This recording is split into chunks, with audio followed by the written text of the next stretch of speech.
Hello students, welcome to my channel Be Methaholic.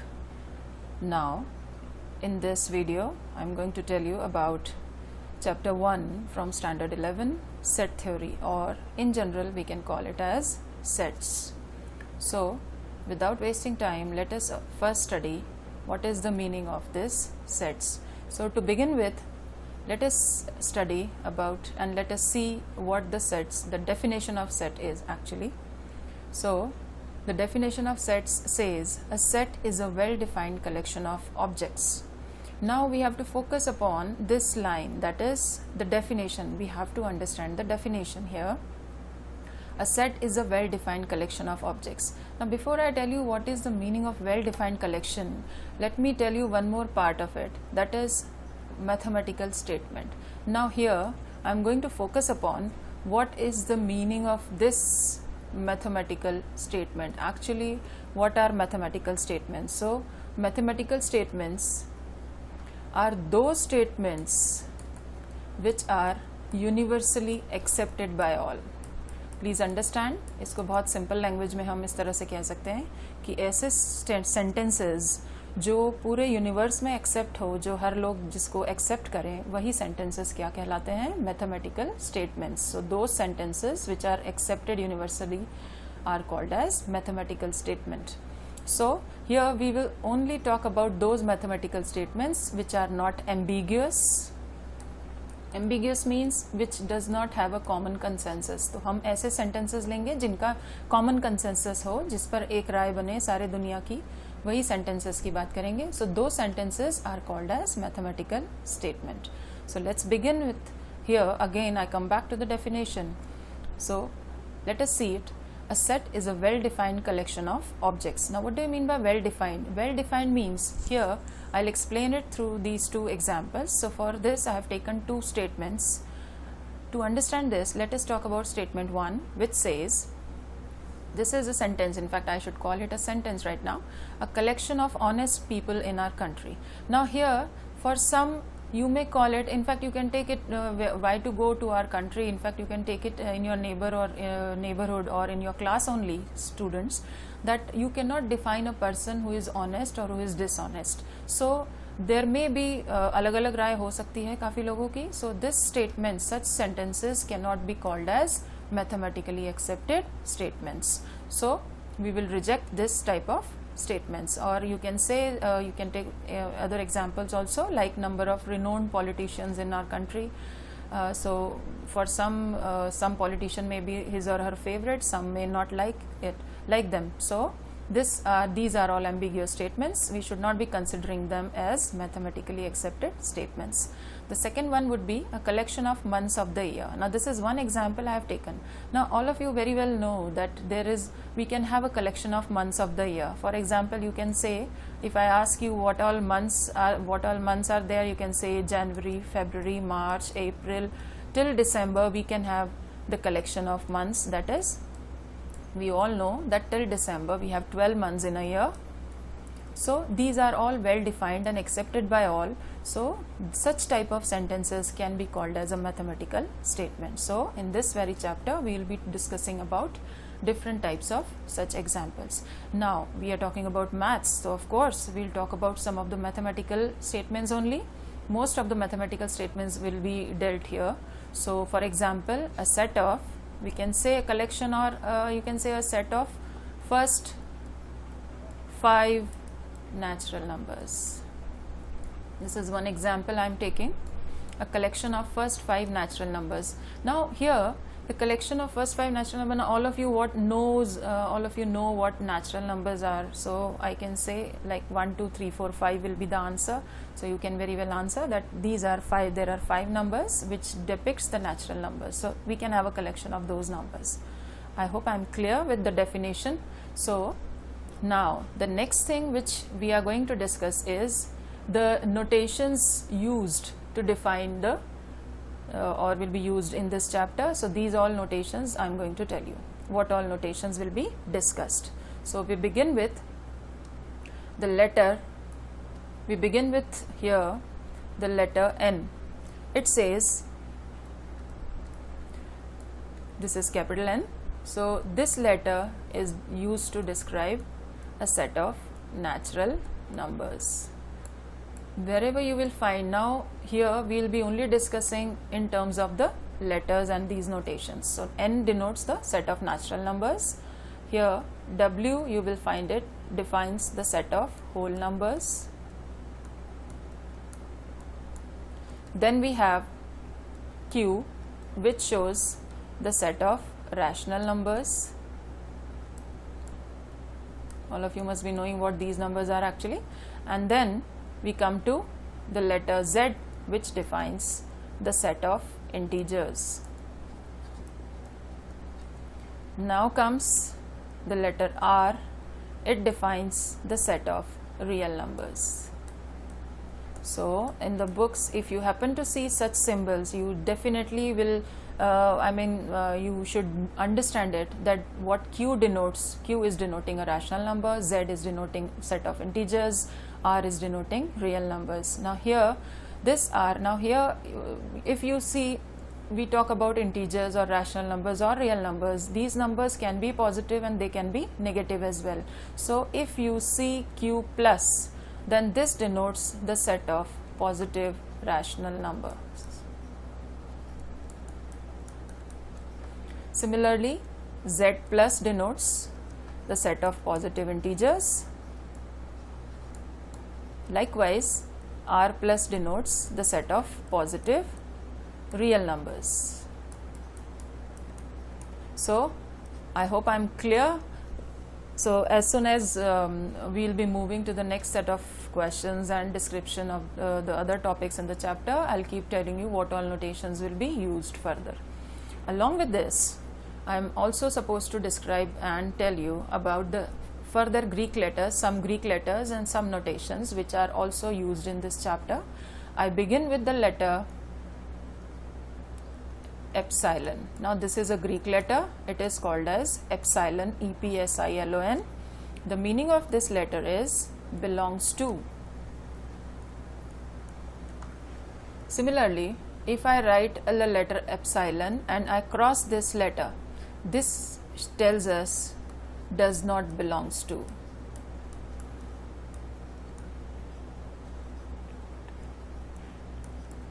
Like we used to write equal to and is not equal to, हम लिखते हैं इस तरह से equal to and not equal to, इसी तरह यहाँ पर belongs to and does not belongs to. Similarly, there are two symbols which are used for same purpose.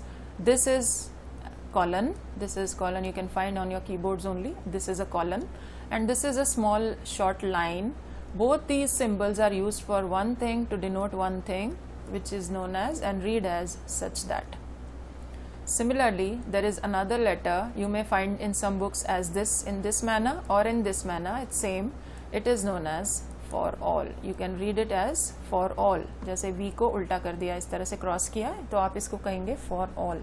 Similarly, we will come across the symbol, this symbol, it is known as there exist. So I hope till here I have shown you a few notations which will be used to describe certain expressions, mathematical expressions in this very chapter. So as soon as we move further, I am going to tell you the use of these symbols. So the next thing which I am going to tell you is representation of sets.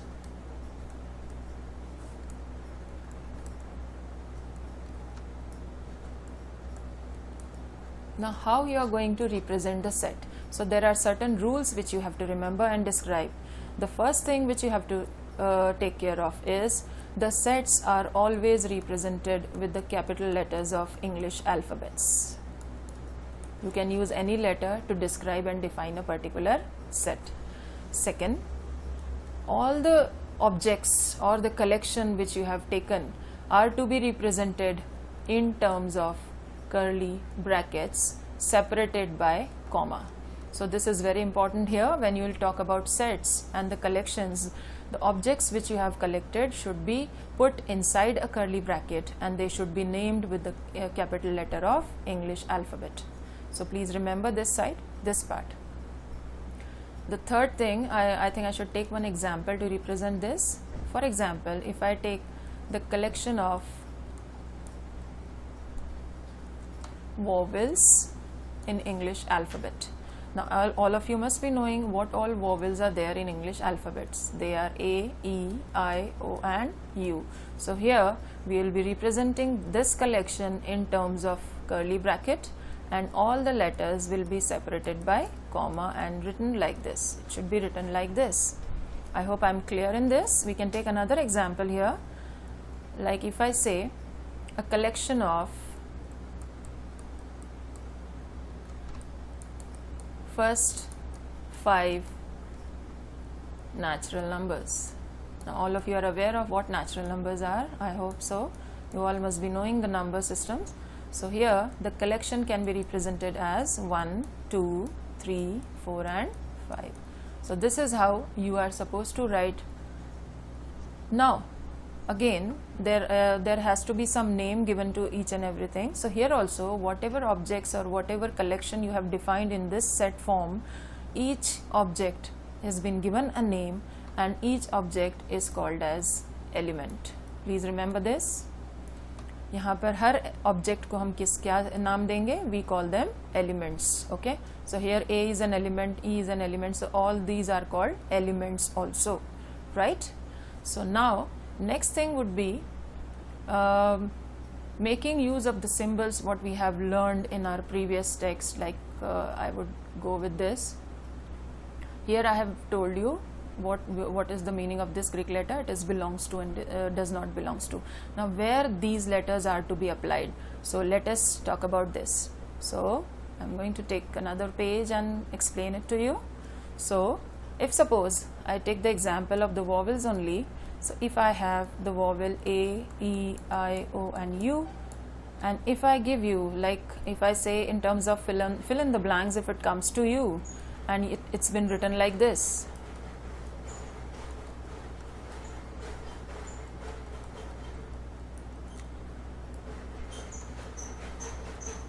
or D blank A. Now what should be the answer? You must be knowing, I had told you the meaning of this letter epsilon. Epsilon shows, and it is the meaning of epsilon is belongs to. So whether this particular element belongs to the set or not, accordingly you will be filling these two symbols, right? So here since letter A is an element of this set A, so the symbol will be belongs to. So you will be reading it as A belongs to set A. Is there letter B in this? No, you cannot find letter B in this given example. So the symbol used will be this. So B does not belongs to A. Similarly E, if I talk about, E is very much there in set A. So you will be using the symbol belongs to, and D is not there. So you will be using the symbol does not belongs to. So I hope I am clear with this example very much, that how you are supposed to use these symbols by looking at the elements given in a particular set. Now this is very important.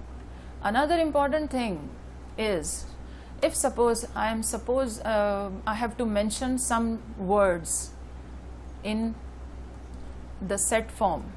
Suppose I take the word school or the word follow or the word monsoon. How am I supposed to represent this in a set form? Please remember one thing, this is a rule again, that whenever you are supposed to mention any in the set form, any of the words or any of the numbers, suppose you have this numbers also given.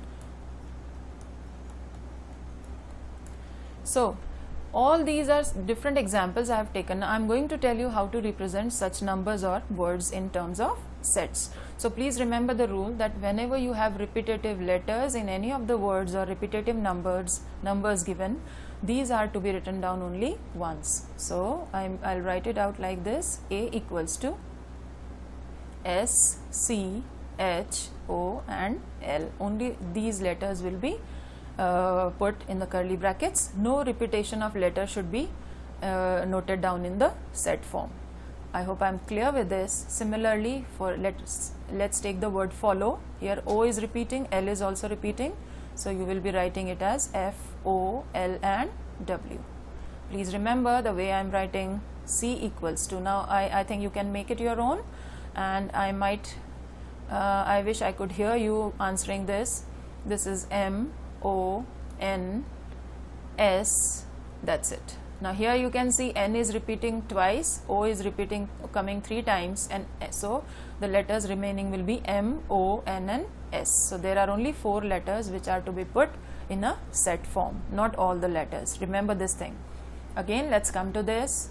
So the next set would be, this one is repeating twice, so write it only once, then 2, then 3 is coming twice, so make it once only, write it, now comes 4, and then 5. This is how you are going to represent the elements in set form. I hope I am clear with all the rules here. Now if you want to recall it, you can move to the, or you can repeat the, looking at the video, see the video again if you haven't understood it. But I hope I am very much clear in my explanation here, and you all must have understood it. The next thing, next important part is knowing what is cardinal number. Now this is an essential part of this chapter, so you have to understand it. What are cardinal numbers? So I am going to explain you what cardinal numbers are. So cardinal numbers, before that let me take one example of writing it like this. Suppose I take number 3, 4, 7. This is the elements are written in a set A showing elements 1, 2, 3, 4, 7. Now cardinal number is not is nothing but a number which is showing the, which is representing the number of elements present in a particular set, like, and this is represented with small n. And if you are being asked find NA, what does this mean? This means that the number of elements present in a particular set should be the answer. That is, if I say NA, then you just count the number of elements 1, 2, 3, 4 and 5. So NA will be equal to 5. I hope I am clear.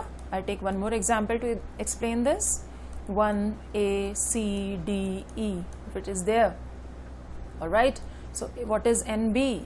NB will be again 1, 2, 3, 4, 5. So just count the number of elements and the answer would be 5. So this is what is cardinal number, which will be helpful in the forthcoming topics you will study in this chapter. So remember this number. Alright. Okay. Now we come to the essential part of it. That is the main part where the representation is to be discussed and shown in this chapter. So the thing we will be here, the representation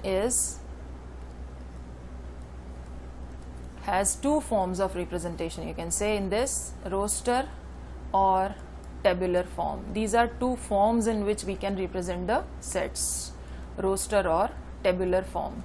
And the second one will be set builder form. Set builder form. Now what is this roster form? Roster form or tabular form is one and the same word, and this is set builder form. Now see the property of roster form. Roster form says, just now I have taken one example in front of you, that the set of first 5 natural numbers.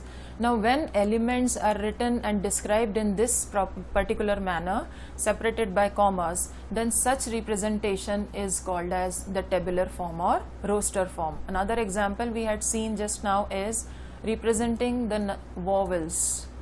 I have represented the vowels in this form. This is also called as the roster form. Second, we also had discussed writing the word letters in the form of set of the word school, SCHOL. So this is again called as the roster form. So please remember this such type of forms where the elements are actually put in this format are known as roster or tabular form. Next comes the set builder form. Set builder form is a parallel form of this, and here we will be explaining the property of a particular thing in a different manner. Now what different manner it is, or in a sentence form you will be writing this. Say suppose I take this example, that this is representing the vowels in English alphabet. So the representation in set builder form will be taken with the symbols which we had discussed. Okay, so let X be any letter which we do not know. So let X is such that I am putting this colon, either you put the colon or you put a small straight line, it's one and the same thing. So X is such that X is a letter, X is a vowel, I beg your pardon, X is a vowel in English alphabet. इसको हम इस तरह से लिखेंगे. When you are writing something in this form, such type of form is known as the set builder form. All right. Like if I say I'm supposed to write, I take one more example to represent this. Suppose I take, now this is one example, I'm bound to take this so that you understand it very easily.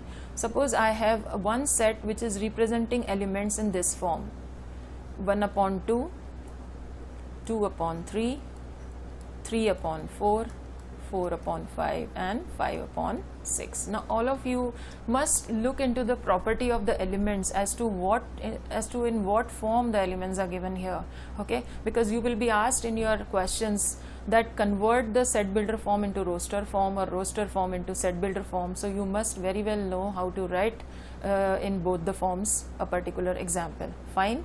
So what you can see now, see the property of this might be a typical thing for you, but I can explain it very nicely. You can understand it like this, that here this is 1 upon 2, 2 upon 3, 3 upon 4, 4 upon 5, 5 upon 6. Now what does this shows? This shows here that denominator is 1 greater than numerator. Again, this is denominator is 1 greater than numerator. All these numbers are there and this number varies till 5. Okay, so the set builder form of this can be written as X is such that, I have now put the small line over here. This is again representing the same, that is such that. So either you put colon or a small line. So this represents this is representing, so you will be writing it as X is such that X equals to n upon n plus 1. Now why I am writing this, please remember n is any number which I am taking. Now what number, until what number it is going. Now this is not going till end, it is there are finite, in fact countable elements are there. So here you can represent that these are all positive numbers and the maximum number that is occurring is 5. As you can see, denominator is greater than numerator. So if n is the numerator, then denominator will be always n plus 1. So here you have to represent the condition also, that n is varying from 1 to 5. Please understand this part.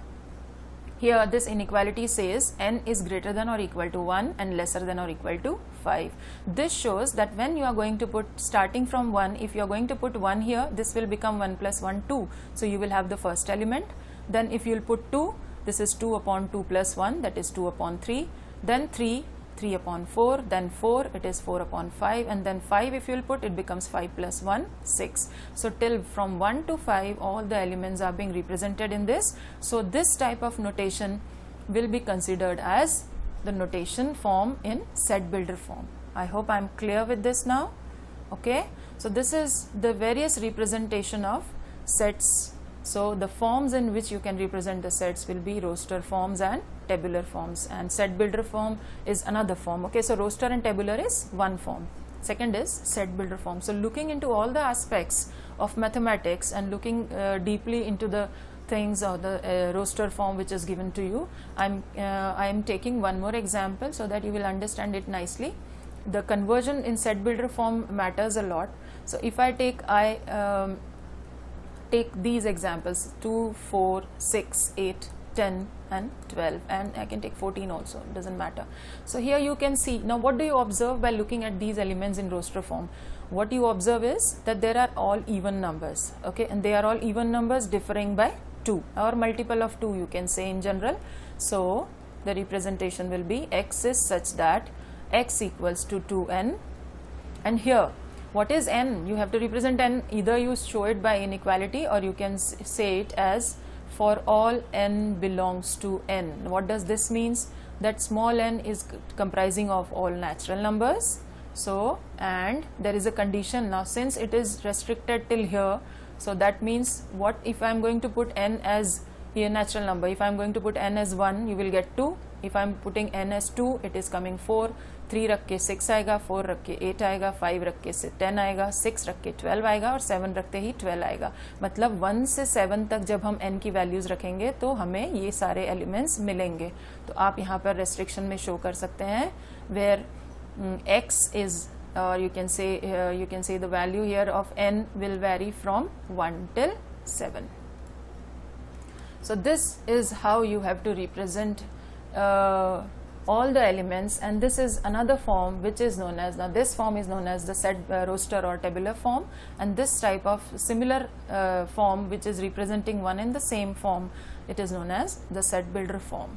So I hope I am clear with this. So please go through NCERT exercise. I am going to discuss NCERT exercise also in my future videos, forthcoming videos. So NCERT exercise 1.1 can be done with the help of learning from this video. So happy learning, enjoy, like, share and subscribe the channel Be Mathaholic, and give your comments if possible. Thank you so much.